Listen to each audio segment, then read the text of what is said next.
This is the MX Master 3 for the Mac. Although it's been out for several years now, this is still a productivity beast. So let's address the elephant in the room. What's the difference between this mouse for the Mac and the Windows version? The Windows version has a USB-A dongle and the cable is slightly different. It's USB-A to USB-C instead of USB-C on both ends. Color scheme is different on the Mac version. It has a space gray theme to go with the whole Apple ecosystem and line up with the space gray finish. And also the packaging is slightly different, but I guess that's for marketing use, because if you see a white package along with all the other Apple products, you'll know it belongs to the Apple family. Now, I have used several mouses before, but I haven't used a premium mouse as of yet, and this is by far the most comfortable mouse I have ever held in my hand. We also have a box of accessories, so accessory wise, you know, the good old stuff. We get paperwork, how to use the product, and a USB-C to USB-C cable for charging and using it whilst plugged in.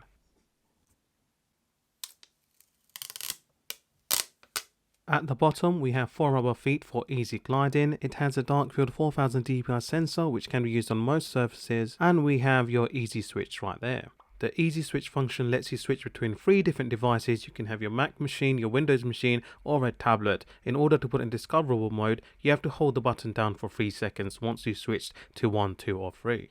Along with the mouse being extremely comfortable and easy to use, it is packed with features, but to make the most of it, you need to download the options application by Logitech.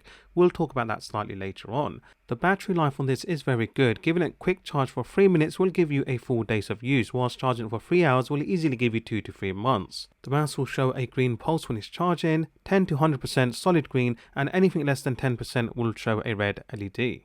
When you get to the website, it will show you help me how to connect. So I've got the mouse, I want to connect it via Bluetooth because I've got the Mac only version, which doesn't come with the connector. It says turn your mouse over and switch it on. It will show you the blinking should be on for 1 or 2, however you decide to set it up. But obviously first device, it will be number 1, and it says add a device. And then you have the option to download the software for a Windows device or a Mac device. You'll download all the stuff, it will start unpacking, go through the usual process. This part takes around 5 to 10 minutes depending on your connection, and then we can see the 1 is blinking. On your devices it will show up as MX Master 3, and then you'll be connected with the battery percentage. Now this is where the fun begins. With the options software we can change a host of different features, and it is highly customizable. So the first part is adjusting the pointer speed. Now my sweet spot is 70%, but obviously for you guys out there it might be lower or higher. And bear in mind this is the global settings, and you can change settings on app specific. I will show that slightly later on. So the max speed adaptive scroll wheel, you pretty much guessed it, is adaptive, right? So you can have the ratchet mode on. It lets you go through line by line to look at precise documents, or when you spin it really fast it goes on to free spin mode and you can fly through those 10-20 page documents.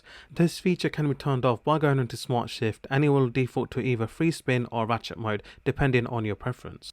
We then have the option to customize the thumb wheel. So as previously mentioned, these are the global settings, and you can change the horizontal scroll, zoom in and out, volume up and down, etc.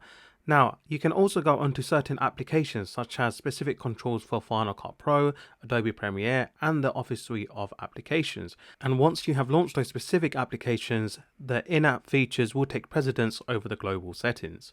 Now just underneath the thumb wheel you also have further 2 buttons. Now traditionally they are the back and forward buttons, but if you go onto the customize menu you can have copy, volume down, undo, and on the other button you can have forward, paste, volume up, etc. You get the drift. Now you also have the gestures button, okay? This is situated where your thumb is normally rested. So for example, if you click on the gestures it will open up the mission control, but if you click and swipe down then it will show all the apps open. And as previously mentioned on the last section, it shows you app specific customization. Once you have gone through all the basic setup, then you'll be presented with this screen. So as you can see, for the button layout we have the global settings, but a few more applications on the right. Then you have point and scroll. You can change all of these, so you can go back to it, change it later on. We've got logic flow as well, so it lets you work between 2 different machines. It can be 2 different OSs, and then you can click and drag, copy and paste. But that needs to be properly set up, and Logitech options must be installed on both parties. And finally you have the settings information that show you the firmware you're on and general information. So I've had this mouse for around a month now, and by going by the usage, yep, on a full charge which is 3 hours, you definitely get around 3 months usage. And boy, I must say something, this is the most comfortable mouse I have ever owned. Highly ergonomic, I don't feel any strain on my hands at all, even after using the mouse for several hours at a time. And one of the standout feature as a creator for me is the horizontal scroll. I can scroll through the timeline on Final Cut Pro, and also the gestures, I can easily zoom in and out of the timeline. But if you're a developer, coder, student, or any other field, professional field, you would absolutely love this mouse. Okay, so now we're going to be moving to the ASMR segment. Hopefully it gives you a feel of how this mouse sounds like. But if you have any questions, hit me up in the comment section below. Hit like and subscribe if you want more content like this. As always guys, peace, and I'll see you in the next one.